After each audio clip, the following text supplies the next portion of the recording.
Gonna get it rolling. Speaking of rolling, did you roll anybody? Did you roll any up? Are we all prepared to smoke? No? We're set. We're not going to be smoking on air. Okay. Okay. Fair enough. Fair Well, enough. we're in the house and we got kids in the house, so Okay. Okay. yeah. Respect. Well, Chris, Rachel, really quick, folks, welcome to the Chillinois podcast. If you want to see the video version, go to chillinois.net/video. I'm Cole. Phil, why don't you say hi for our audience real quick? Hey, I'm Phil. That's Phil. And Chris and Rachel, I'd like to welcome you back to the Chillinois podcast. Please reintroduce yourselves. Hey, Cole, this is Chris Berry with the Illinois Hemp Growers Association. I'm the vice president of the organization. We've been doing this for about 5 years, ever since the passage of the hemp bill in 2018. And I'm here with my wife, Rachel. And hi, Cole. Thanks for having us back. I'm Rachel Berry. I'm the president of the IHGA.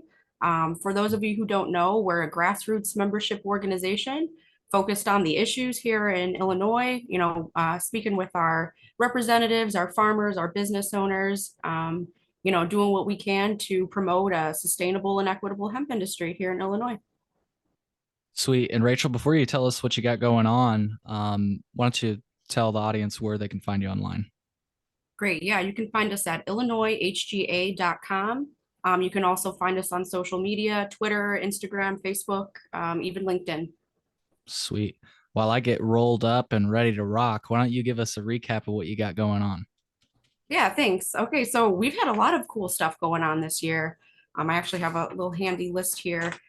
Starting in the beginning of the year, some of you who are, familiar with the hemp industry or following along, or maybe you're IHGA members, you know that hemp rules were up for public comment. That was back in March. We showed up for public comment. Chris very diligently went through every hemp plan in the United States and the tribal plans and picked out the best of the best to, bring forward to Department of Agriculture and Pam Harmon. We just heard back recently that rules are, what was it? What are we expecting? A second, it's like going to be a second submittal by the end of June. Yeah, so we should hear back about our rules, relatively soon. They'll be approved by the USDA, that will hopefully give us, and then if anyone wants to read over what we've submitted to IDOA, you can do that on our website, again, illinoishga.com, and it's at the bottom of the homepage in the blog section. And I think Chris is going to talk a little bit maybe about those rules as we get into the episode. But moving forward, I was also really excited. Maybe some of you know the National Hemp Association. They're out there doing hemp work similar to what we're doing at a local level. They're doing at a national level. And Illinois HGA was invited to join their SCOHO group, which is their state representation for the national group. So we're excited to be taking IHGA, our input, our farmers, our business owners input to a national level with NHA. More developments on that and more projects coming out in the future. So we'll keep you updated as that goes along. Another cool project is the Southern Illinois University plan for hemp building. I've been working with Southern Illinois University to just get a plan going, get partners together, just strategize on how we can get the first hemp building brought to Illinois and have it on campus at SIU. So again, more developments on that. We'll share them as they come out. You mean like a building constructed of hemp? Is that what you're saying? Yes, Okay. yes, yep. They want to make a geodesic dome, I believe. So we're just working on, what is in the realm of possibility. What's a But geodesic dome? The guy from Buckminster Fuller. yeah, exactly. Yes. Buckminster. Yeah, once you hear the name, you can never forget it, except for that time that I just did just now. It's like a dome made of hexagons, right? Or is it octagons? Hexagons, I believe. Yeah. And one other quick question. I'm sorry. You said we're working with the Illinois Department of Agriculture and who and what? You said like Pam Harmon? Pamela Harmon. Yeah, the IDOA, Pamela Harmon works within the IDOA. She's like legal. She's part of the legal team. Okay. So when we submitted our public comments at the beginning of March, they were to her attention. it was, any public comments need to go through the legal team to make sure that they're legally permissible and feasible to implement prior to them being submitted as, a part of the rules that the IDOA is responsible for. So yeah, and she's been at this process since the beginning as well. I think when we submitted our first comments, which was like February of 2019, they were to Pamela Harmon's attention. So it's good to see some continuity there. And yeah, I think this time around we were a lot more comprehensive with our comments. Cool. Anything else, Rachel? Sorry to jump in there with questions. I just had a few. Please, yeah, jump in with questions. And if I'm moving too fast, just slow me down. Let's see. We are part of a group of about 50 partners who were awarded a USDA RCPP grant, which is a Regional Conservation Partnership Program grant. So that's going to focus on conservation projects, stuff to do with climate change, smart energy, etc. So we are part of a grant that is going to use hemp to remediate water and soil around Lake Decatur. It's a 5-year project, which is just kicking off like this week. We're going to be down there probably next week or later this coming week. We'll be down there, possibly the week after, taking pictures. We're going to be working with Tiger Fiber to get the seeds planted. We'll be growing fiber, and that's going to do the remediation for us. And we're going to be taking, our records and oh my gosh, and my brain's fogging up. We're gonna be taking records and sharing data so that we hopefully have something that we can replicate throughout the country. Yeah. So just to jump in there, this first year with Tiger Fiber, we've got it's a 500-acre drainage basin that the city of Decatur owns, and it's got like 25-foot high earthen walls all the way around it that they can use. It's a sediment basin, so they can use it to pump sediment and liquid out of the watershed, out of the body of water that's there, Lake Decatur, and they dump it into this giant bowl made of dirt. It's 500-acre bowl with dirt walls all the way around it, and so that the Army Corps of Engineers or whoever their engineering civil partner is there, they say, okay, this thing is full. The sediment basin is full. You've pumped all the sediment you can out of this water and stored all that you can in this location. This location is now dead. You can't use it for what you want to use it for, but this is a 500-acre field that is loaded with nitrogen, and it has a high silica content, right? It's sandy soil that's loaded with nitrogen. So it's pretty good location to try to grow some hemp. Now it's completely infested with Phragmites, which is like an invasive, like basically a cover crop. It's like a giant grass. Okay.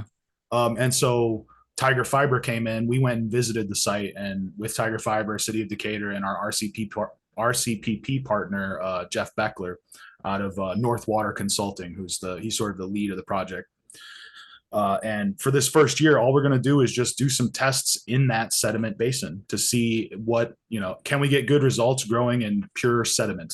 And then the idea is moving forward over the next 4 years after that to plant in key strategic locations around the watershed to pull nitrogen and sediment out of that watershed without them having to pump it or create these large storage locations like they have now. They're spending hundreds of thousands to try to control this runoff essentially from the big ag producers. And we see this as sort of like a shortcut. So USDA is interested in investing in that. City of Decatur is interested in investing in that, and North Water Consulting thinks it's feasible. They contacted us. We were like, this seems amazing. Anything we can do to support, we will. And we volunteered 40 hours of our time every year at least. We'll give a month of working weeks each of us. So 160 from me, 160 from Rachel over the next 5 years, going into getting this program up and running off the ground. For this year, there's not going to be a whole lot of data collected other than just a trial. But then coming next year, we will have farmers around that area planting seeds, and we will be collecting an incredible amount of data to show that hemp can help improve and remediate some of the conditions that are created by conventional ag. And I mean, just a quick, just to put it in a bottle for our listeners, correct me if I'm wrong, but by remediate, you mean suck out some of those things, for lack of better words, right? Exactly. Not just like prevent, but fix.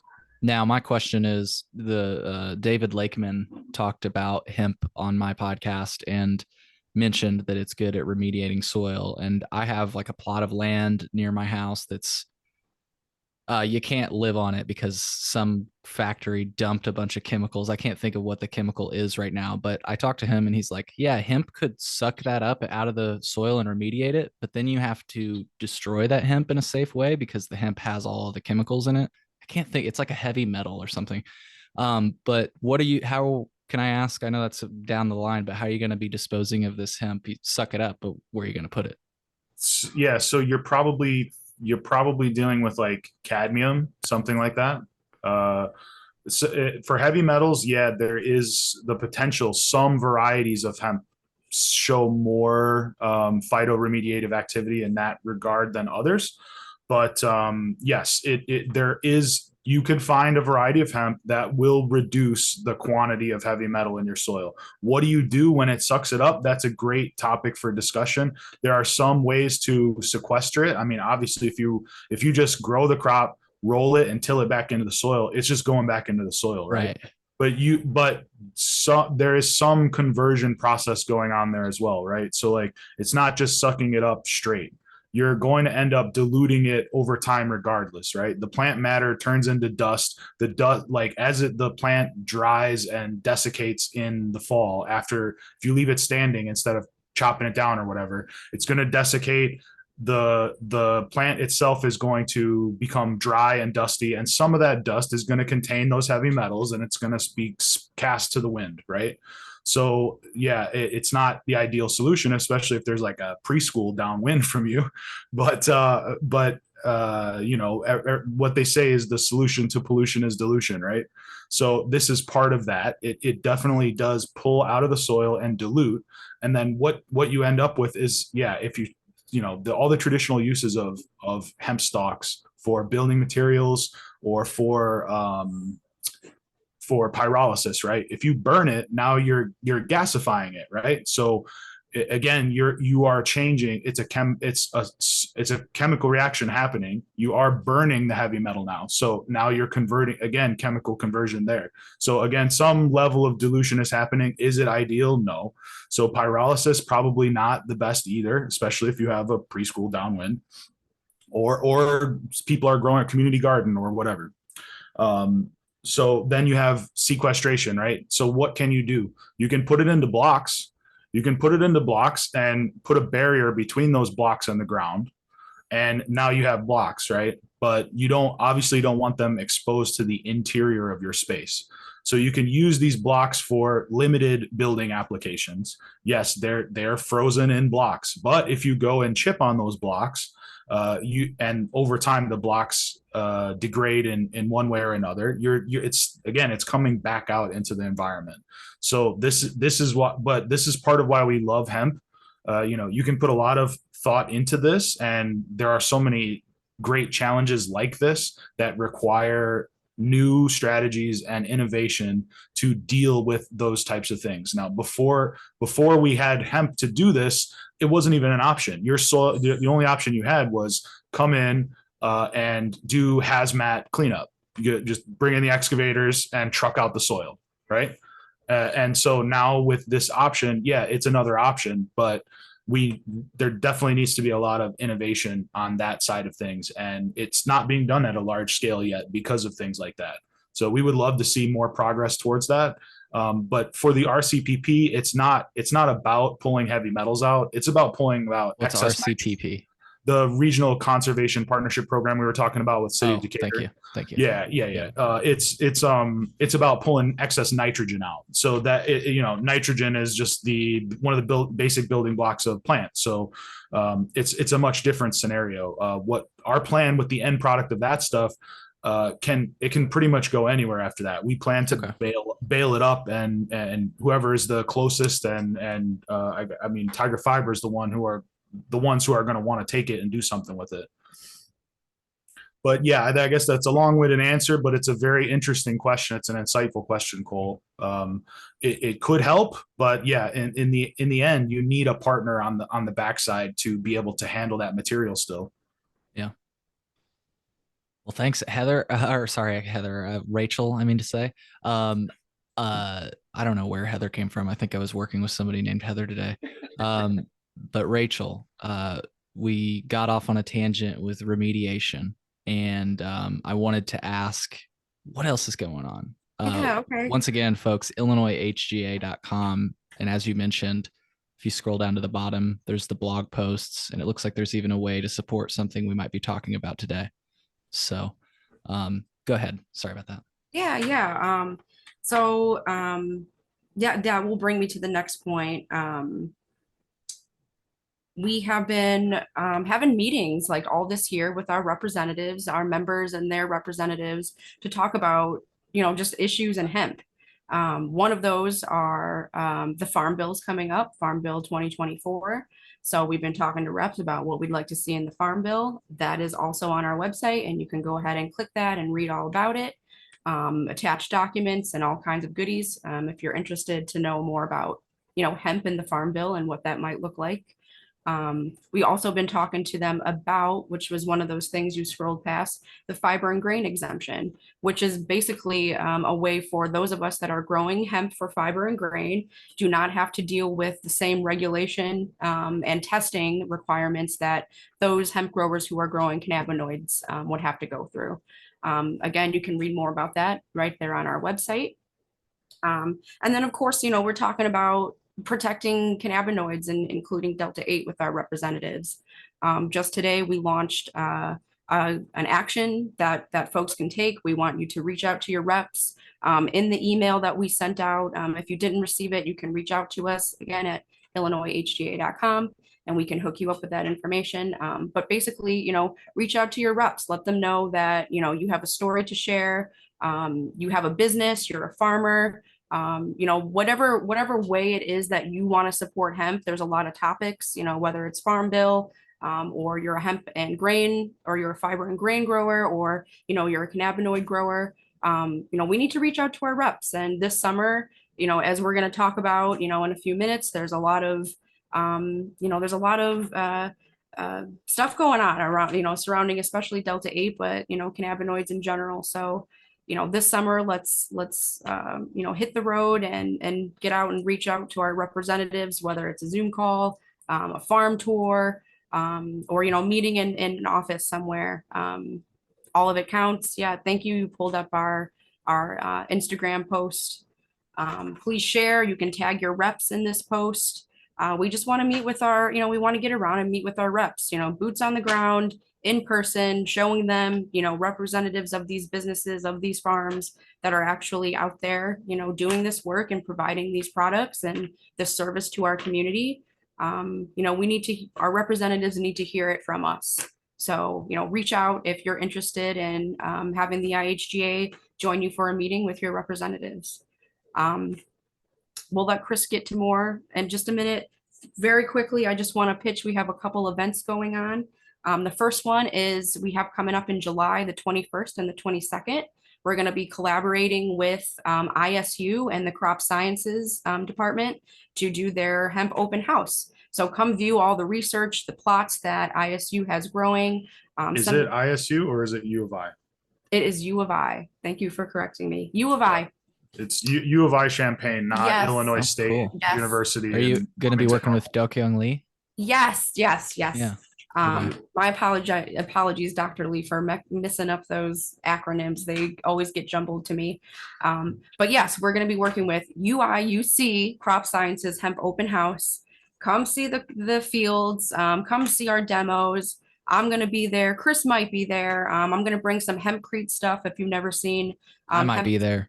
Oh, great, Cole. It'll be great to see you there. I'm going to do some raffles, some fun stuff, but it should be a great day of, learning, getting caught up with the latest in research and networking. So again, that's the 21st and 22nd.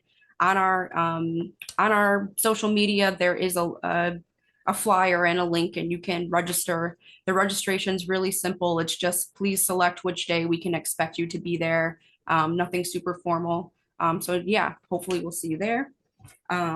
Then I will be, oh, one more thing about that is sponsors are needed. If you are interested in becoming a sponsor for UIUC Crop Sciences and the hemp research, or just this event, please reach out to me, Rachel at illinoishga.com. And I can share with you in the chat at some point, Dr. Lee's email. Probably be best to reach out to him directly about it, but I can always funnel the information over. The other thing is we'll be at the Illinois State Fair again this year. So it'll be the second year we're there. Slinging Hempcrete, providing education with IDOA. That's the 14th through 20th. We're also sponsors of Ag Day at the State Fair, and we get to go to the breakfast every year. We love to bring our members with. So if you are a member of the IHGA who's listening and you would like to join us for that breakfast, please reach out and let us know, and we'll make sure that there is a ticket for you and you can join us in the celebration of the day. We're also going to be at the Ag Progress Show, accompanied by a plethora of Illinois hemp movers and shakers, namely the Midwest Hemp Growers Group, who we are growing hemp with this year for this group that is connected to University Illinois, Wisconsin, Indiana, Purdue, and Michigan, just to collect data, and different varieties growing in different regions. So there will be a hemp plot there. And I believe there's going to be a hemp plot at the state fair as well, of fiber at both. So if you've never seen hemp or you've never seen hemp fiber, you'll just definitely have to see us at one or the other of those shows. One in Springfield, that's the state fair, the other in Decatur. Not far actually from where the RCPP grounds that we're growing this hemp for will be, and we might be able to make tours over there. We're trying to work out the details. And then the very last thing is it's our 5-year anniversary this year, and we are hosting our 5th year anniversary celebration for a second year in Princeton at the Chapel Hill golf course and disc golf course. So if you are you want to celebrate with us 5 years of hemping in Illinois, if you're a disc golf person, like, you definitely won't want to miss this. It's great fun. It's a big, beautiful course. We had a great time last time. Cole was there, Justine was there, doing interviews with some of our members in the community. We'd love to see you. Details for that can be found on our website, illinoishga.com, right there on the homepage. So thank you so much for letting me get all of those updates out. I appreciate it. Yeah, absolutely. Absolutely. So folks, get connected, illinoishga.com. Yeah, that's Philip. I went to that Chapel Hill golf course, and that's the first place I met Marianne Longcar. So oh yeah, that was where our first interview was. But anyways, well, cool. Chris, why don't we get into legislative recap? What the heck happened? All right. Yeah. So thank you, Rachel. So is she gonna go bow her head and say a prayer? Yeah. Well, yeah, she's got other things to do as well. I get it. Sorry, I was just trying to be funny. Yeah, it's a lot to go through. I mean, we're doing this stuff for 5 years. So anyway, the legislative stuff, right? So I guess it's kind of interesting how it developed, right? So like we mentioned, we did a public comment back in the first week of March.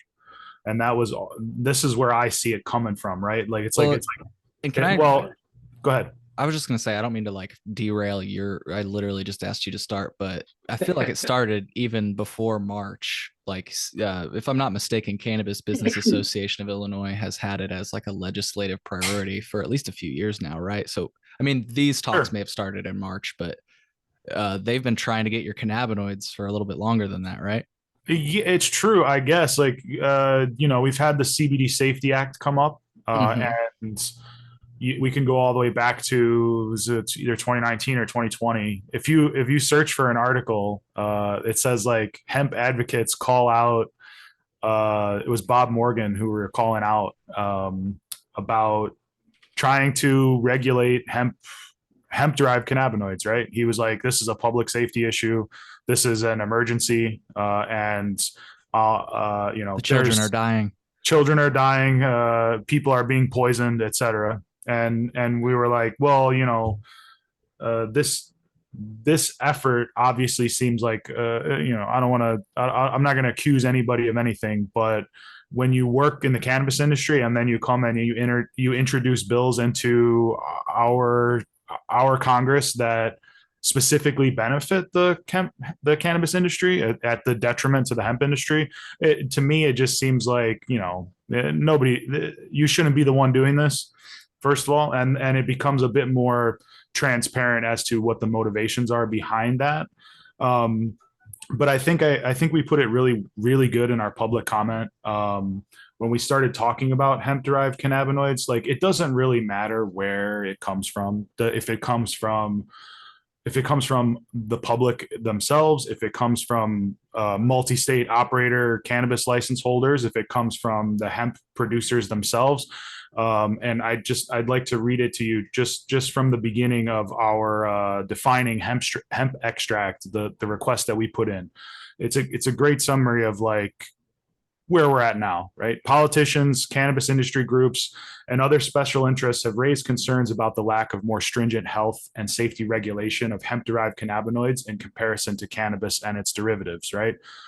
Inconsistent formulations, unlimited maximum dosages, lack of accurate and informative standardized labeling, age restrictions, product contamination, and a lack of safety data on long-term use of novel cannabinoids, including Delta-8, are the most common concerns that we've found through our research. And whether these concerns are raised in good faith out of an initiative to protect public safety from a purported threat, or purely out of a desire to protect your own personal investment, the topic has become increasingly visible to members of the public who now seek action from legislators. It could have started 2 years ago. It could have started 2 months ago. It could have started 2 days ago. This is where we're at now, right? So that's how we ended up with this train wreck in the end of May, where they extended the legislative session because of the budget. The state budget wasn't passed yet, but at the same time, they were juggling this cannabis omnibus bill and flirting with throwing a Delta-8 ban or some level of amendment to the Industrial Hemp Act into the omnibus bill. They were trying to amend the cannabis bill and the hemp bill in the same bill, right? And we heard all kinds of stories, right? We heard all kinds of rumors, essentially. And a lot of it stems from the way that these bills and language are introduced. So what we did back at the beginning of this year was, it was part of the official process. The official process is the IDOA says, hey, we are revising our rules. And according to the rules of JCAR, which is the Joint Committee, Administrative Rules for Illinois, according to the rules of JCAR, when a department changes the rules on something that they regulate, they need to open up for public comment.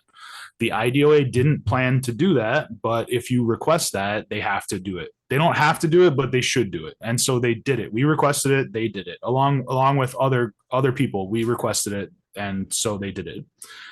And so that's the way it's supposed to work. If the rules are going to change, they open up for public comment. You go in, you give oral testimony, you put your thoughts and your comments on the record. That's what we did in March. That goes into the bureaucracy of government and starts getting chewed on to see if whatever we suggested is feasible. Hopefully we see something by the end of June that reflects that. In the meantime, this is the department that makes the rules, not the Congress that makes the laws. The law makes the department make the rules. So we are feeding into that process. We want rule changes. We don't necessarily need law changes. In our opinion, the law doesn't really have to change that much for us to get to that point where we have age verification and standardized labeling and those types of things. And in that comment that I read from earlier, the way we see it, the only amendment that actually needs to happen, you do need to amend the Industrial Hemp Act. You need to amend its 505 ILCS 89. Let me make sure I'm giving that to you correctly. It's 505 ILCS 89. So new definitions need to be included in that through an amendment to for the way we put it was to solidify and enhance the position of producers and retailers within the current market while addressing public safety concerns.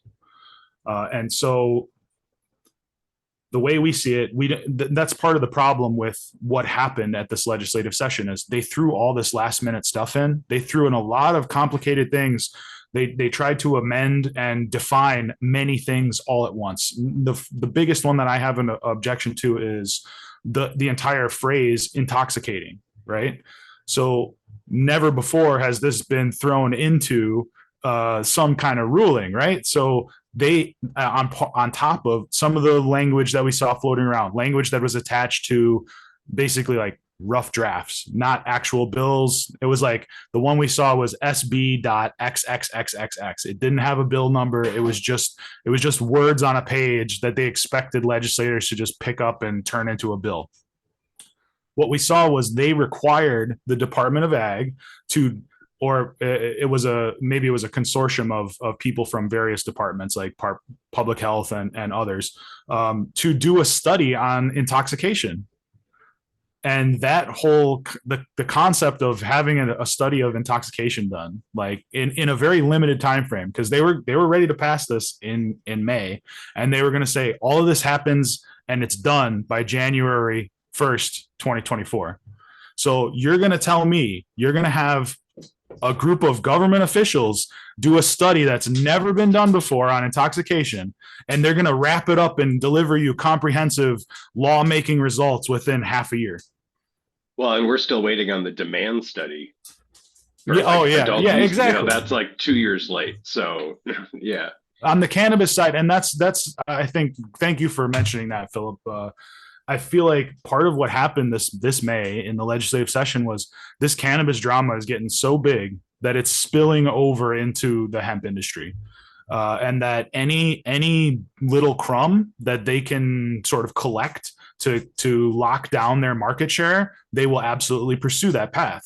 And for us, like I said, on the hemp side, we follow the official process. We submitted our comment on this, a very comprehensive and in our opinion, enforceable, aligns with the USDA, is simple. It makes sense. We put that comment in 3 months before any of this stuff happened.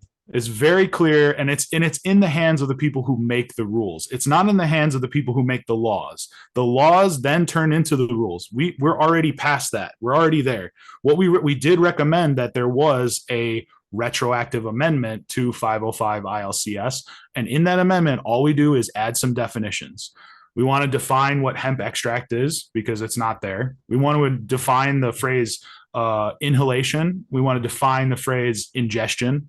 And we want to, there was a couple other ones, batch and contaminants unsafe for human consumption. If you can add those 5 definitions to our Industrial Hemp Act, and then add the rules that we suggest on top of that, we have a functional system that provides the things that everybody wants to see. The only thing that it doesn't do is outright ban Delta 8, which the only people that really want to see that are the operators that are trying to hold on to market share as desperately as they can. Which is insane, because those companies are supposed to be for decriminalization of these types of things. Right. You're participating. They're out here hiring DEA agents to go into hemp shops and like buy products and then turn around and tell legislators they're selling this stuff to kids. Which a lot of them like do their own age checks, I think, anyway. I'm sure, some people don't, but. Well, you want to talk about age checks and buying things in public places that are potentially harmful with no age verification. Right. Yeah. Is there a limit on how many Red Bulls a kid can buy? Is there a limit on how many 24-ounce extra strong Monster energy drinks a kid can buy? Not last time I Caffeine checked. So pills, boner yeah, pills that you can just buy in the fucking restroom. I mean, all of those things that don't need age verification. But the big one, in my opinion, is energy drinks is a great comparison. One of the Well, things or that even Cole has brought it up before that like you can go buy bleach and drink it. Like there's no law against killing yourself and poisoning yourself with bleach, but we have to make a law, and they refer to it as poisoning. Like these children have been poisoned by Delta 8. They just got high and then they freaked out. right, yeah, when you look at the symptoms that they go to the emergency room with, it was like so and so was extremely paranoid, so and so was Yeah. throwing up.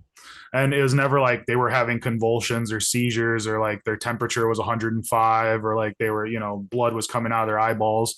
Like there was none of that. yeah, just But reminded me of my first dab. Maybe a little bit too much. Maybe I should have taken a smaller one. It can happen. You just gotta be careful. Sometimes it's best to jump into the deep end, right? Right. Anyways. Yeah, but and no, I get legislators like freaking out when they hear these news stories about high school kids having their hands on this stuff, but like making things illegal never kept it out of children's hands, like you were right. There's saying. no, So and another great point about child friendly pack or child safe packaging, right? You don't need child safe packaging on a pack of cigarettes. You don't need child safe packaging on a case of beer. Or a bottle of liquor or anything like that, right? So but going back to the whole poisoning thing, that's what people love to throw that up there. People were poisoned by hemp. So far across the nation, there have been hundreds of reports of poison control center calls about cannabis edibles and specifically Delta 8. And it's like, okay, yeah, there's a couple hundred. As far as I know, the Delta 8 industry is in the tens of billions of dollars.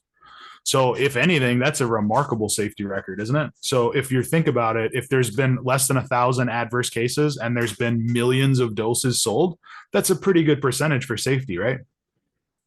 On top of that, going back to energy drinks are responsible for 40% of all calls to the Poison Control Center. That's wild. I've never heard that before. That's the latest that I read, is that roughly 40% of all calls to poison control centers for kids being poisoned are related to energy drinks or caffeine, like drinking too much and getting like an irregular heartbeat. Yeah. Yep. Yeah. And so again, this is widely available to children. It will never be regulated or age restricted, because they're not going to do that to coffee either. It's just these things. And again, the same, another great point. There's no child safe packaging on these. And also they look like candy. The same thing that they're saying about Delta 8. Oh, this is packaged to look like Oreos or packaged to look like gummy worms or Skittles or whatever. Same thing with these energy drinks. They look like they're flavored like cotton candy. They look like a cylinder of candy. And so most of those, I know, Cole. Yeah, great one, Cole. So, but that's listeners. A 21 and over product. That is a 21 and over product, and Sure. and we don't disagree with that. It should be a 21 and over product. If you, I mean, we can get into the weeds and start talking about what's the definition of intoxication. How do you breathalyze someone for Delta 8? How do you breathalyze someone for cannabis intoxication in general? You really can't. That if it was possible, just, again, it would already have been done. What is intoxication? Because dude, when I drink coffee, which is not very often, I get fucked up. Like I get piped up. Like it's like it's like cocaine. I'm like, okay, I see why people like this. Yeah, I can drink too much really quickly, but nobody's like freaking out about that. In fact, right. A lot of people like pat them, like they love Starbucks because they're like, it's like legal cocaine. But anyways, sorry, get that's that a little venti bit with the double shot, and you're just like, what is intoxication? And it's funny how we have like a very narrow scope of what our society considers to be intoxicated. Meanwhile, people are driving around all the time on pills. And anyways, though, again, tangent. Yep. And that's going back to that. You're going to expect government officials to do a study on intoxication. Yeah, maybe some of them have some kind of medical background or science background where they can learn and make good research and make good recommendations. and act as an expert, or establish, a panel of experts and have hearings and all those great things that we can do. Again, very limited time frame, but it's possible. But with that limited time frame, what I think is more likely is that they're going to push this, and this is all extremely it's extremely hypothetical at this point because nothing's been passed. Anyway, you're going to tell them to do this study. What they're going to do is they're going to look for evidence of intoxication. How do you prove this? They're going to end up going to news articles. They're going to pull up the thing from WGN or the thing from the Chicago Tribune or whatever other articles that were out floating around this last month during the legislative session, talking about kids getting poisoned or talking about adverse effects to the product itself. And that, in my mind, that's not defensible data, right? If we want to know what intoxication is, you have to do real studies, test people's reaction time, test people's ability to drive, test people's ability to react to things in their peripheral vision, those types of things, right? And I volunteer for that, by the way. If anybody else is, if they're actually going to do that study, I'd be happy to volunteer. Dose me up and put me in an empty parking lot and let me drive on some tennis lines. balls at me. Yeah. Yeah, exactly. Whatever. I'd be happy to do that. I doubt that'll actually ever happen. So that's part of why this thing failed. It's why we didn't see any movement on this hemp or cannabis thing. And it's a damn shame that we didn't see movement on the cannabis thing. Craft growers don't get their canopy increased. We don't get curbside pickup. We don't get drive-through windows. We don't get teleconferencing for medical patients, right? We don't get any of those awesome things that I think 4 out of 5, maybe even more people would say, absolutely, we want this. Wait, there's no more teleconferencing for med patients? Well, they were going to enshrine it. I think it might have been a temporary when thing. Does it expire? Yeah, exactly. Renew your stuff now. No, seriously. I am under the impression that it will expire. I literally have to renew it this month. My thing about both of those things is that they've shown that they can extend it. So they need to fuck around and just extend it indefinitely. Quit fucking around and extend it indefinitely. Just because it's like, obviously they can. Who's going to sue them over that? Right? I think, I don't know. Anyways, though, sorry. I'm kind of getting off on a hypothetical question. This is okay. Going back to that point, right? It's hard to get anything done. It's a months long. It should be a months long process where all the stakeholders have input and it goes through an order of events to actually become a thing. It should be a 6-month long process, I think. Cause one of the things that one of our guests, sorry, I don't mean to I think you would agree with that, but one of the things our guests pointed out in the past is that, they basically only work by they, I mean, our elected representatives work for half of the year, but they only actually come in for the last month or so. And it's just rushed. They're just jamming stuff into an omnibus and just forcing it through. And it's God damn it. But that's a whole other topic too. No, that's a great point. And I think we haven't spoke about this yet, but really that's the root cause of all of this drama is Illinois has a very corrupt way of moving bills through the House, which is or through the Congress, which is either house, which is the shell bill and gut and replace style legislation. So this time what they did was they had a bill that was titled Affordable Insulin Act. And then they, at the last minute, gutted that whole bill and turned it into the Cannabis Regulation and Tax Act, right? And so that, in our opinion, is the root cause of this and should be fought against because it's unconstitutional. Now, does this have anything to do with cannabis or hemp? No, not at all. This is purely bureaucrats and legislation and constitutional law within the state of Illinois. Is that my area of expertise? Absolutely not. But I feel strongly that it is unconstitutional. And I've seen that other states have had legal battles on their hands, like Hawaii and a couple of the other eastern states, maybe New York or Pennsylvania, somewhere like that, where a concerned group has brought a case to the state Supreme Court and had the Supreme Court rule on the constitutionality of shell bills and gut and replace. And I think that's kind of where this needs to go. If we can't make these things transparent to the public and to the business owners who they are affecting, we have a problem. And no matter what we do, if we voluntarily put out a bill and regulate ourselves on the Delta 8 front, what's to say that some other amendment couldn't come up at midnight on the last day of a legislative session and change the law from out from under us? No matter what, we can work for months to get a beautiful and comprehensive Delta 8 or just hemp cannabinoid piece of legislation to go through and become law. And the end of the next session, you could have a couple of lobbyists and a couple of legislators jam something through attached to cannabis legislation saying, well, if you want this cannabis stuff, you have to vote on all of this. And guess what? Now Delta 8's banned. Well, and we also don't have ballot initiatives here in Illinois, so you can't take a bill and like put it on the ballot and have people vote to enact it essentially. Yep. And like circumvent the legislature. And then we also have, like when there's a vacancy in office, we appoint people to replace it instead of having special elections. So that's why you wind up with people like a Kelly Cassidy, who I feel like doesn't feel like she answers to people because she knows her seat's safe forever, at least the one she has, not the one that she wanted. But it's like she's put in by appointment, and then it's like, well, what did you really? You didn't really earn that seat. Yeah, and you have to have legislators on your side. And Rachel's been speaking with quite a few, and from most of them, what we hear, like when we bring up the discussion about gut and replace being unconstitutional, say, oh well, you'll never get anywhere with that. And it's like, well, this is the real problem here. Like we can, as an organization, I wrote 10 pages and went and did oral testimony and played by the rules and did all the things.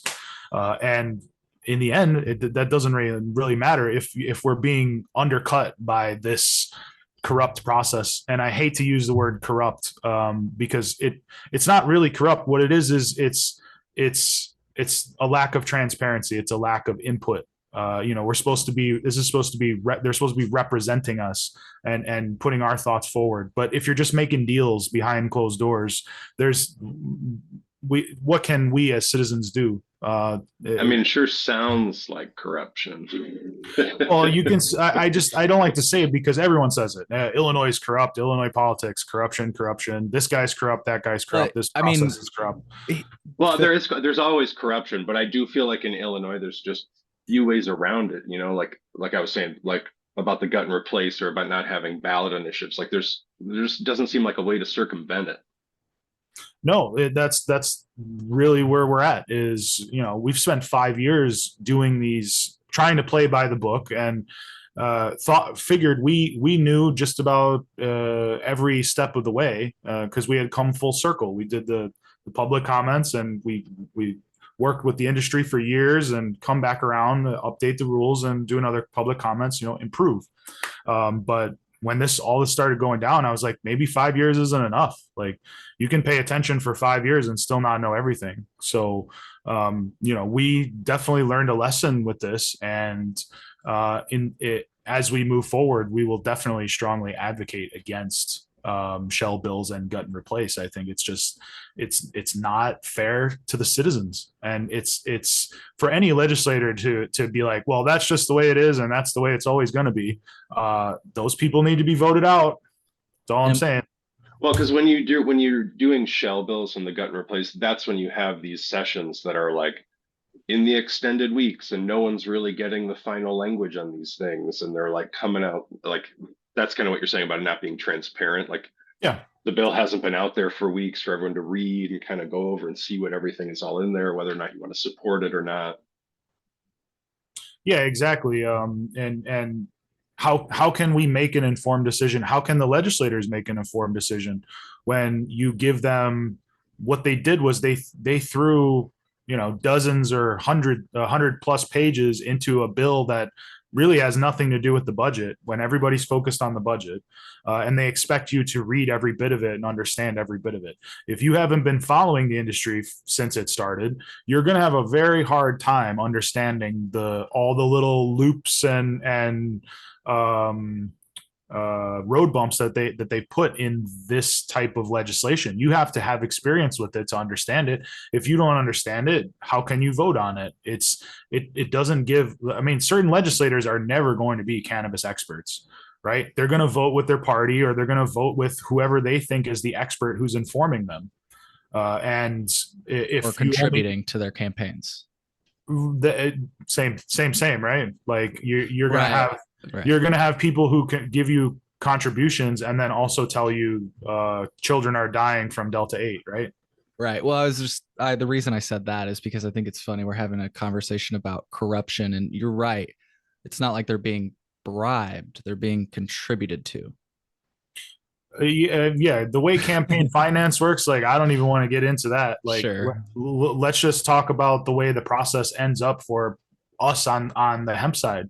We end up with what we just saw go down in May, and in the end, like right, like we can say, oh, Delta 8 was very close to being banned, and And can I that ask though, do language. you guys make like contributions to, because these people do, they make big money contributions. So do you have to like fight that at all? Like how do you fight No, that? we don't. We don't make contributions to any campaigns. What we do is we again we follow the process because we are constituents of a representative in a district. That's our primary contact. We do the way you're supposed to do it. Yeah. Nice guys finish last, right? That type of thing is what happens when you have these this like gut and replace process that is permissible in our assemblies, and to be involved with it on any other level, essentially you're trying to show up and complain about things, and don't argue with an idiot. They'll bring you down to their level and beat you with experience, right? So that's what happens when you get into the mudslinging with the people who are professionals. You have people who are professional lobbyists making, six-figure salaries to specifically to do these types of actions. And as your average citizen, or even your agricultural organization, you really on the resource front, you really can't keep up with that. We can organize and we can grassroots our way into getting our voices heard, but there's a lot of noise out there too, and the sensationalism seems to be what is pervasive throughout our discussions with everyone in the aftermath of this. Is it seems like all the talking points that were sensationalized about children dying and Delta 8 needing a ban were the ones that became memorable, and that's what people are looking for now in this October session, is for some more movement in the veto session on this front. Could I play a small clip that I recently played in? I'm going to play a clip that I recently played with Philip that I think is really important and it just proves your point. Now, mind you, this was a video from 4 years ago, and it's kind of talking about what we're talking about right now, but it really talks about how journalism can shape these conversations, which I think is very apropos of what we're talking about. So I'm going to switch it over to the video. Just holler if you can't hear it or anything. Deep into the role that journalists played in all of this, which was humongous. Journalists are sculptors of public opinion, and it became the standard way of reporting on any of these things to say that they're bad, to sensationalize it, and to not have any consideration for what that would do. Because anytime a journalist writes some scare story, they can really mess with drug policy in a serious way. It might seem like nothing, like, oh, there's a bunch of people in Brooklyn and they overdosed on some obscure synthetic cannabinoid, AMB fubinica. Who cares about AMB fubinica? No big deal. I'll say that it turns people into zombies, and if it gets thrown into Schedule 1, who cares? Not a big deal. Well, that's a very short-sighted way of thinking about all of this, because that's exactly what happened with psychedelics. And then we're not learning from the mistakes of the past, that just because something it's fun to sensationalize and talk about how dangerous it is at this moment doesn't mean that 10 years from now we're going to recognize that it has serious therapeutic potential and we made a big mistake outlawing it. And I think a lot of that also comes from this sort of us versus them mentality that people have, where it's cannabis is good, synthetic cannabinoids are bad. Well, synthetic cannabinoids don't have to be bad for cannabis to be good. Cannabis can be good without something else being bad to counterbalance it. You don't need to hate something to justify your love of cannabis. And this whole hatred of synthetic cannabinoids, I think, is totally misdirected, because these are products of prohibition that most people wouldn't even want to use in the first place. And when they do use them, they don't know what they're taking. They don't know what dose they're consuming. And so, of course, they're having bad experiences. That would happen with almost any drug, caffeine included, if people just consumed enormous unmeasured doses without having any idea what they were getting into. And so they're thrown into Schedule 1. Well, what happens if 30 years from now, once the therapeutic potential of cannabinoids is being really seriously explored, we find out that that AMB fubinica that everyone was saying turned homeless people into zombies in Brooklyn in 2017 turns out to activate a certain subtype of the CB1 receptor that's especially useful for Parkinson's disease or something like that. Then we're going to regret having done that. So we have to be very careful, and we need to remember the mistakes of the past. Chris, what do you think about that? Do you feel like it was a good, solid relation I just made to our topic of conversation? Yeah, definitely. I think, and I think what stood out to me the most was his use of the word synthetic. So in the case that he was talking about, it truly was a synthetic. But we also have people running around calling Delta 8 synthetic.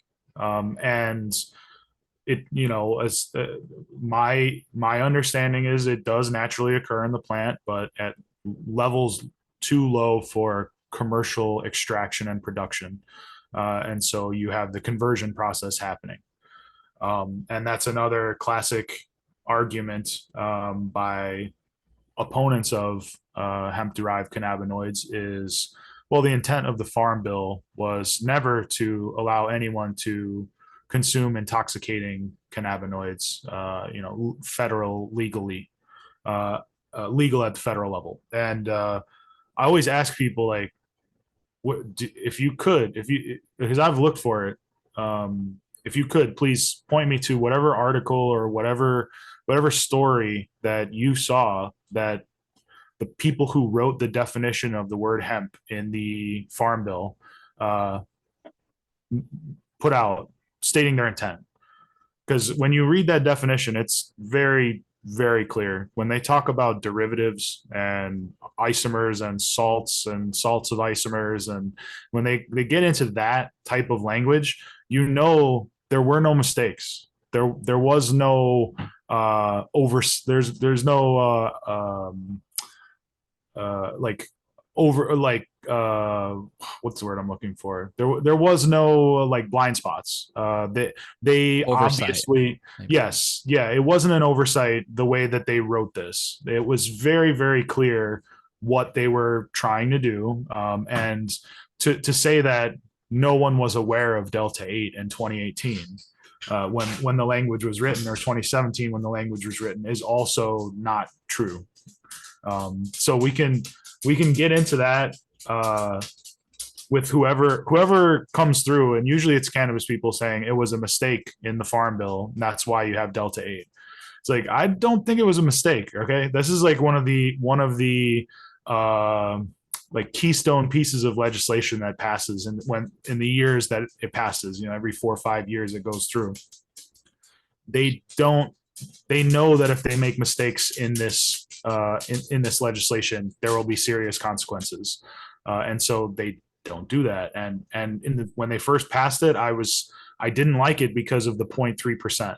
They defined hemp as anything under 0.3%, and I was like, well, that shouldn't be there. But now we're getting into the territory of federal legalization in general of cannabis overall. We're existing in this system where we're like, okay, by putting all of our energy and effort into the current scheme of things, we're complicitly agreeing that cannabis should be illegal, and that this ecosystem should exist, because we're working within this system to try to change it within the heavily taxed and regulated scheme that it has right now. And we're accepting that as status quo, and not just outright rejecting that because, hey, now we can drive 20 or 30 minutes to the weed store and get all up to 2.5 ounces at a time, right? And so something's better than nothing.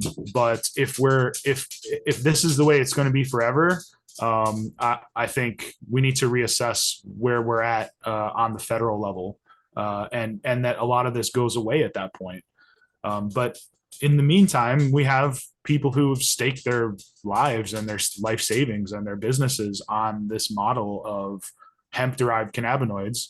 And as an industry group, an association that represents these people, we feel strongly that we need to advocate for them and for the legality of what they're doing.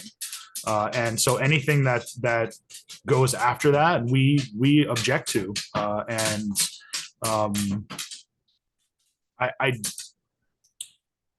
I'm not sure how we could have done better with this current legislative shenanigans that were going on. Like I said, it to me, it feels more like cannabis industry drama than it does hemp industry, directly related to the hemp industry. I know there was a lot of people out there saying this is it for the hemp industry. Deltate's going to get banned. CBD is going to get banned. They're going to change the ways that when you grow hemp, you end up, if you go hot, now you've got cannabis, and now you're breaking cannabis regulation. And you can be fined and penalized under cannabis regulation for growing your hemp. And so that all of these arguments, like that, they may be that they're valid concerns from people who have staked their livelihood on this issue. But at the same time, no bill ever came out that said it was going to do this. Nothing was ever read that said this was actually going to happen. So it's very hard to be in a position like where we are, where we try to do the best thing we can for the industry and for our members in the state. But at the same time, we don't want to go chasing shadows, right? To put all of this energy and effort into something that is not going to produce results. Like if you can spend 100 hours doing something and in the end, at the end of the legislative session, nothing happened, right? But if we spent 0 hours doing nothing and at the end of the legislative session, nothing happened, which one works out better for you? You know what I mean? You didn't spend 100 hours of your time stressing out, staying up late, pulling your hair out, calling people on the phone late at night, all of that stuff that those organizational efforts definitely did happen throughout many of the people in the industry that we're familiar with. There's people down there in Springfield, and there was people up in Chicago at the same time, both talking about this issue. And that was earlier in May. And as admirable and laudable as all of those efforts were they actually impactful on the level that we would have hoped them to be for that level of mobilization and coordination? Or was it just more noise? Would that energy have been better spent internally organizing and creating a united front to push towards something similar to what we put in on our public comments months ago? I think to be as reactionary as we ended up having to be should never be the case. But again, when the cannabis industry is pushing the narrative, when the narrative is 100% coming from multi-state operators and legislators who are intimately involved with the cannabis industry, you're being exclusionary to the farmers and the small business owners who they really couldn't care what cannabis is about. They have their hemp business and they just want you to keep off their lawn. And I don't know. I feel like I've been going on for a while, but does that make sense? Like I don't know. It's a tough spot. It's a tough spot for us to be in when things like this happen. And do I feel good about the way it all played out? No. That's why, like I said, we learned a lesson. We need to advocate against gut and replace. We need to be able to. It'll prevent a lot of the issues that we have with, like you said, Philip, the market demand study. If you're going to put these types of things into law, it needs to have a public comment period. That public comments need to be respected by the people who are implementing them. And this is the way things need to work. If they don't, we're going to have more troubles. And that's why in our comments, the idea is to add as little as possible to make it simple and still get what you want. When you create a bill that's extremely complicated, no legislator is going to want to vote on that. If I give you a one page amendment that says, give me this and we're all good, that's easy to understand. If I give you 100 pages where hemp is hidden inside 99 pages of cannabis stuff, people their bullshit detector is going to go off and they're going to say, I'm not voting on this. This is going to die. And if it dies, it's easier to kill a bill than to pass a bill, right? So whoever wanted to stop, if you didn't want craft growers to have more canopy space, kill the bill. Throw some random shit in there about Delta 8. It's easy. It's easy. That was exactly what I think happened. Was they were originally fighting about a commission or an agency. I think whatever, they'd think they'd be able to influence either one. But it's like you cause fights just so nothing passes, because the companies that would want a Delta 8 ban or to kill this omnibus bill, they benefit just from things staying the same as they are right now. Like if no new cannabis law ever passed, the people in business right now would be totally fine with that. Well, and same thing for the hemp industry. Right now, things are good. You can sell your Delta 8. It's the opposite side of the same. No action gets you more of the same, which for us is not bad.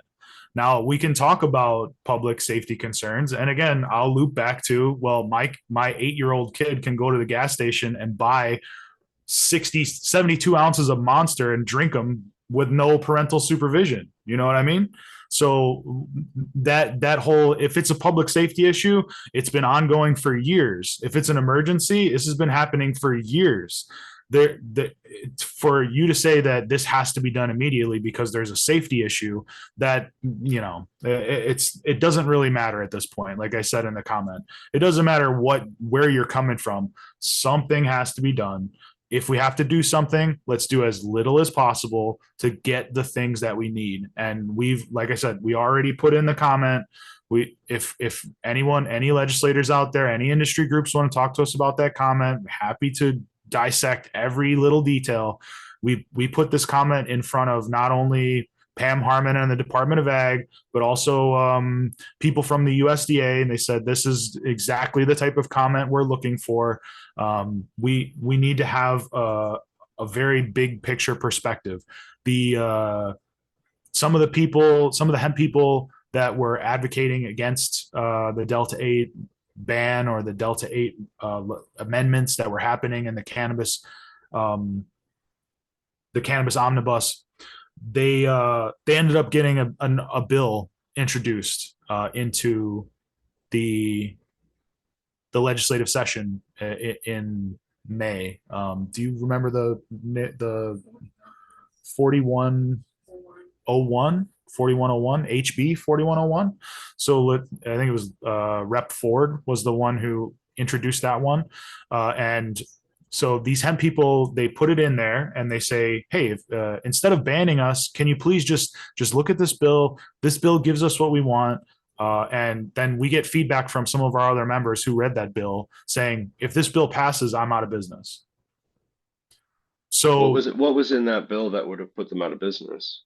It specifically a lot of like cottage food / like commercial kitchen type stuff, like spaces that were being used to prepare. Okay. So kind of just like a barrier to entry, like you would have to have an industrial kitchen to produce your things in. Exactly. Right. So we have a lot of members that are small farmers that make products on their farm. Do we feel like that shouldn't be allowed? Does it for a product that it's codified into federal law that it is an agricultural commodity, it is hemp. Do you really need all of this surrounding that? especially when they've been doing this for years and they have a strong customer base who loves their farm to, seed to shelf sort of approach that they do on their farm. For something like that to go through, the old phrase is the road to hell is paved with good intentions, right? So if you're going to make some kind of sweeping change, it's best to do the absolute bare minimum, and that's what's in our suggestion. Is our oral testimony on this is add a couple definitions, make a couple new rules. Don't change the law. By adding all of that language, you're changing too much in the law at one time. It's going to create shockwaves and destabilize the industry more than you think it will. It might be good for the limited group that you came up with this language with, but again, you did this under the gun. You didn't have the time to reach out to stakeholders for months and come up with something comprehensive. You just threw whatever could stick to the wall that wasn't going to put your company immediately out of business. Whereas now there's some company up north in Illinois that's going to go out because of this. Some company down south is going to go out because of this.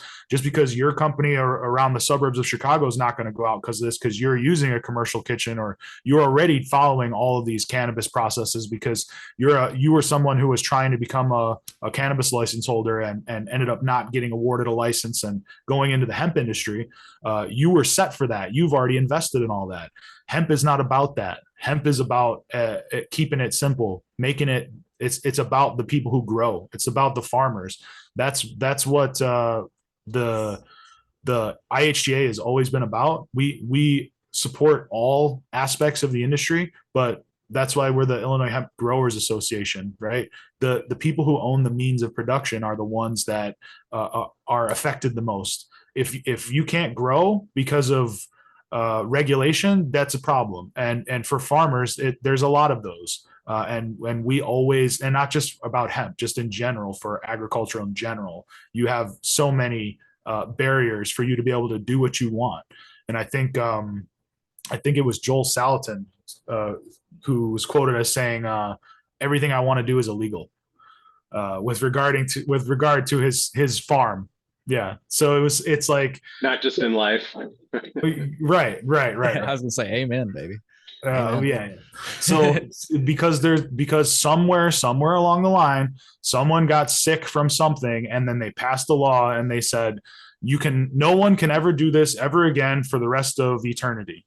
And looping back to that clip you played, Cole, I mean, it makes it, like I said, you could have the best intentions in the world. You write too much legal language, it will always be twisted. It will always have unintended consequences. And so for the way we see it as the IHGA, the way I see it as the person who did most of the research to generate this train of thought, is give us a couple additional definitions. That's all we need out of all this crazy legislative stuff that's happening. Mm-hmm. All we need is a couple of legislators to say, okay, we just need these couple of definitions. This will enable IDOA to do what they do best, which is make rules that work. And it won't create shockwaves throughout the industry and disrupt the way that simple and reasonable. Done. They're simple and reasonable. That's the way it goes. Because they have to be, but they're reasonable as well. Like Phil and I were talking about it. Like I guess agree. Like 21 age limit. There should be a labeling, like you said, because we don't want people consuming enormous unmeasured doses, or at least if they do, we want them to know what they're getting in for. Roller coaster, right? Yeah. Anyways, no, there's two different crowds. I feel like there's the crowd that wants that 100 milligram per serving dosage. And that's what I'm saying. I'm in the that 1,000 milligram chocolate bar. Yeah. They want every piece of that chocolate bar to have 100 milligrams in it. Right. And then there's the crowd that wants the 5 milligram beverage or the 5 milligram gummy or whatever. And it's still like their daily vitamin. And they don't want to go on the roller coaster. Sure. And for those people, anyone who has a preference for the dosage that they're taking, those aren't the people we need to worry about. They're already reading the label, and any new product, they're entering they enter at the shallow end of the pool. They cut one in half and try it and wait 4 hours, and then they'll go from there. Those are the responsible customers. They're already doing that. They're already looking for the COA. They're already trying to get to know the producer and the source and all of those things. That's not who we're concerned about. We're concerned about the people who are like, well, this looks like candy. I'll buy this bag of Skittles, and then they'll eat the whole bag on a road trip or something, and then end up at a rest stop like bugging out with their pants around their ankles or something, like and getting arrested, and so and getting potentially. By the way, the arresting part is the most harmful thing that's going to happen to them. They could have just wrote it out, but right. They're not going to die. And again, if your motor vehicle's involved, now you're looking at driving under the influence or driving while intoxicated or some other endangerment type charge, reckless driving type charge that it's totally avoidable as long as there's reasonable packaging and labeling requirements. If all you need to do is put 100 milligram or 1,000 milligram or whatever on the package, that's fine. And all this language is already out there. A lot of it's already in the Cannabis Regulation and Tax Act. A lot of it's already in other hemp USDA approved hemp plans from other state departments of agriculture. Very simple language that says this label must say this, it must say this, it must have a QR code or a link to the COA, those types of things. That it's all right there. Like if you want that stuff, it's not hard to get it into. I think the disconnect people have is it doesn't need to go into the law. It needs to go into the rules. And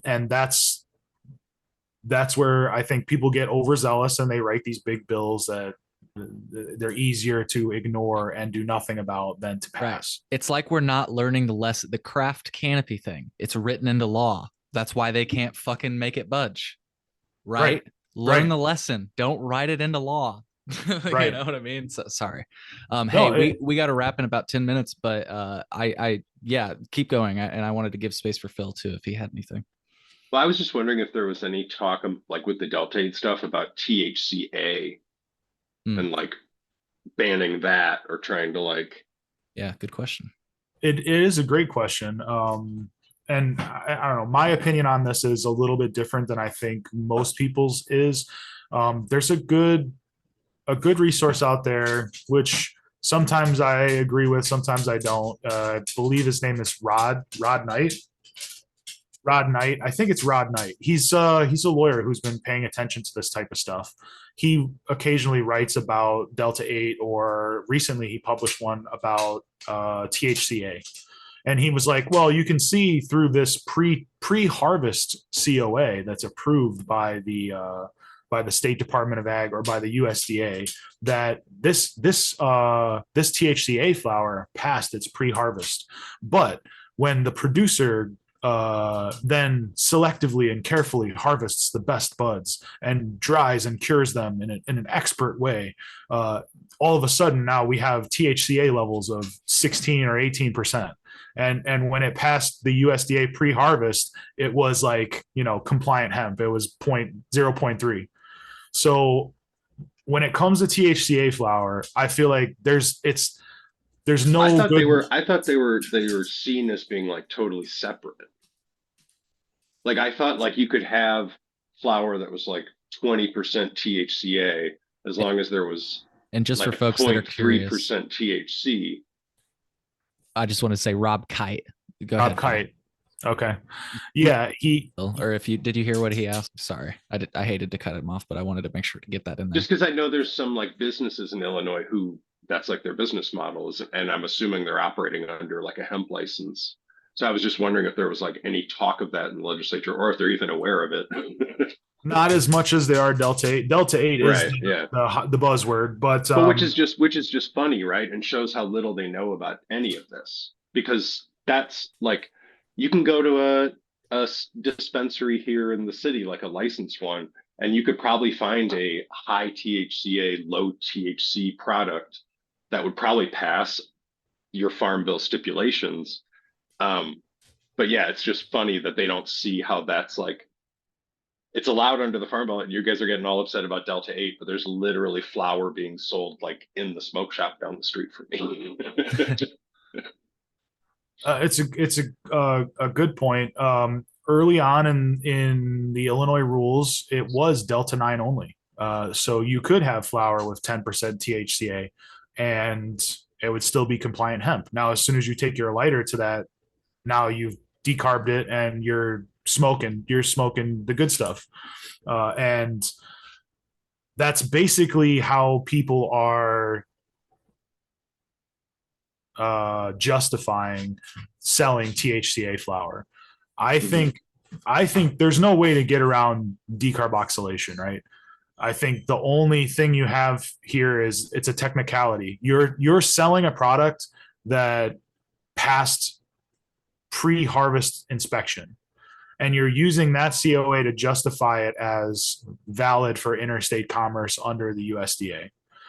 But when you actually go and test the flower in that bag, now you're talking about stuff that is 10 or more percent THCA, and the total THC percentage is high enough to be considered intoxicating, whatever that might be, whatever that might mean to you or anybody else. I would not invest my life savings into THCA flower. Right. Yeah. I think that you're skirting the line much harder with that than you are with Delta 8 or any other cannabinoid, because you're going straight for Delta 9. You're I mean, more power to you to explore the frontier and to go for it and just be like, this is essentially unenforceable anyway. And the way the rules are written, with my pre-harvest, if all you're going to require is a pre-harvest, then I'm going to play exactly by your rules, and I'm going to max out my THCA on the back end. And there's nothing you can do about it because this is compliant. You've already approved it for interstate commerce. This is all I need for interstate commerce. Okay, done. And so that, more power to you if that's what you want to do. And yet another reason to love the hemp industry, because there are plenty of people who are doing that. Every time the government or some law comes at them, they go, this is going to put me out of business. Absolutely not. I'm outraged, and I will do everything in my power. This is the hill I will die on. And my whole thing with that is Illinois, in their adult use cannabis industry, has like tried to pat itself on the back for intending it to be so socially equitable and to make it this really diverse industry. And like, that's more what the hemp industry is. The hemp industry is more accessible. There's fewer barriers to entry. There isn't all this crazy amount of regulation yet. So it's like, more minorities, more people without money, more people that were harmed by the war on drugs can probably go pursue that at this point. They should really be trying to make the CRTA more like the hemp industry, if anything. Oh, definitely. And I know we're running out of time here, but that's a great discussion to have, is why do people want to be involved in the cannabis industry in the first place when they could just jump into hemp? Well, the only difference is the selling price, right? Yeah. And don't worry about it. We can keep going for a little bit. Yeah. Phil, sorry, you have to go at 7, right? I'm good for a couple minutes. Okay, cool. Okay. If we want to float that, we can. Okay. Yeah. I figured you had a hard stop or something with the time limit. Okay. I'm just being mindful of Phil's time is all. All right, cool.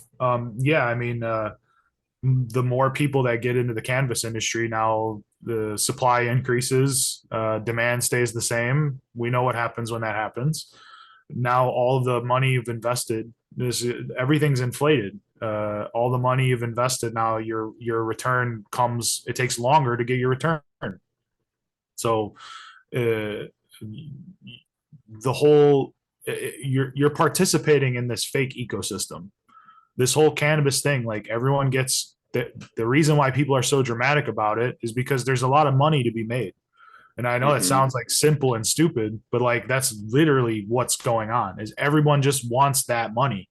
And it's like, that's never a good, like, for you to have a walled garden that is your livelihood, and to not let anybody else, like, it's okay for you, but it's not okay for somebody else. then because you did all the license and had the money or whatever. Well, and that's one of the things when they use the term social equity, Cole and I have come to this realization, like in the last couple of months, is that that doesn't mean equal treatment or like everyone getting a chance. Like that's what people I think what that term means. What that term means is guaranteed market share.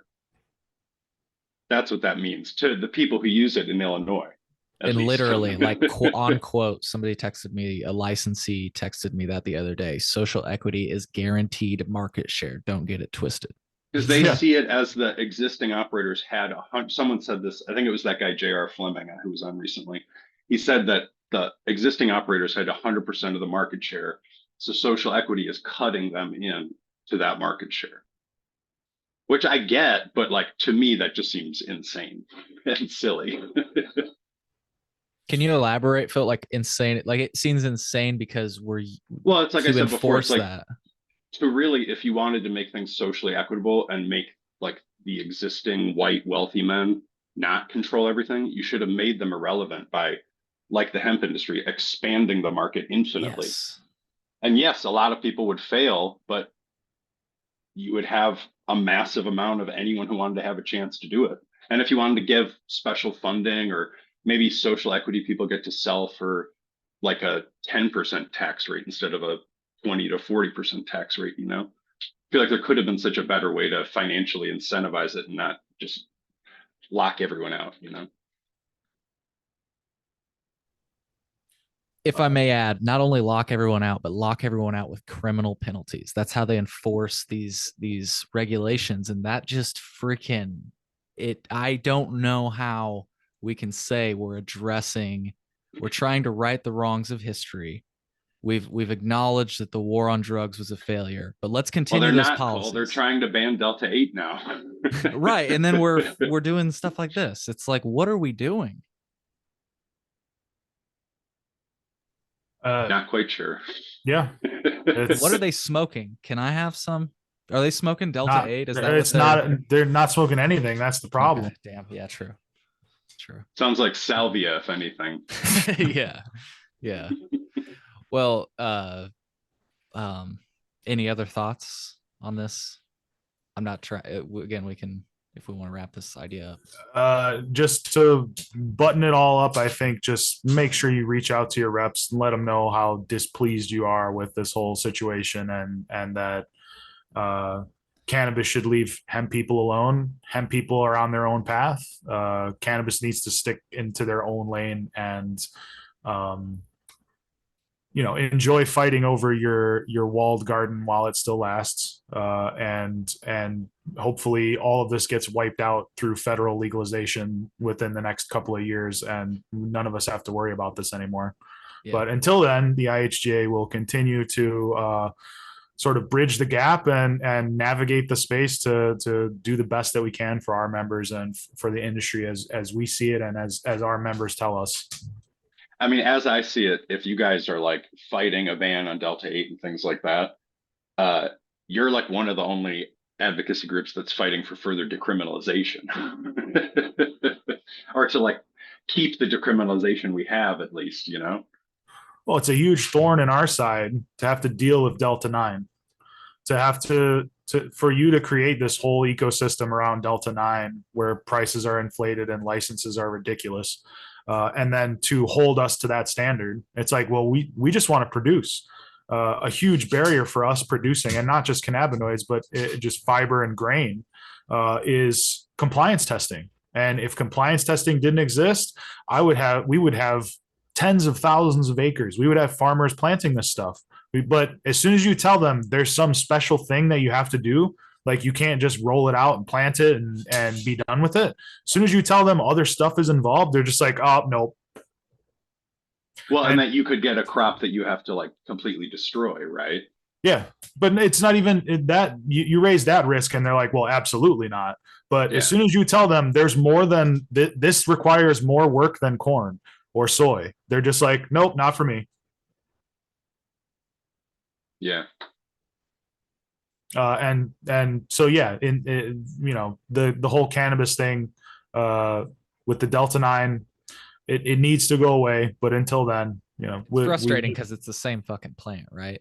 we live in this, we live in this world where everyone's okay with this, but not okay with that. And really it should all just go away. And we all just need to, like, you know, elevate our thought process on this. But there's so much money to be made. So we'll continue to call it out and to create content like this, and be happy to have another discussion soon with you, Cole. Yeah. Maybe we can branch out into some other topics and just keep it fun and informal. And be happy to create more content with you. It's been such a long time since we had our last, and there she is, since we had our last discussion. I feel like you've grown so much as a host and as a brand, and like we're really proud to you know, be circling back and working with you on same stuff, different day, but you know, you're a great voice in the industry and in the space, and it's been great to meet with you, Phil, and speak to you about this. You know, very sharp perspective. And just very happy to have the opportunity to get our message out there and just have a good time. It's a good, you know, enjoy your Friday night. Hell yeah. Well, what better way than talking about hemp, huh? That's right. That's right. Well, IllinoisHGA.com. There's plenty of events coming up, as we covered in the beginning of the episode. I want to thank you, Chris and Rachel, for coming back on. And let's do this again. Let's talk. There's much more to talk about. Phil, would love you to have you join that conversation as well. Definitely appreciated your perspective throughout this conversation, as always. And folks, I hope you found as much value as I did in this conversation. This was a big one for me. So thank you, Chris and Rachel, for making my Friday night. So thank you very much. Thank you, Cole, and thank you, Phil. Yep. Take care, everybody. We'll see you on the next episode.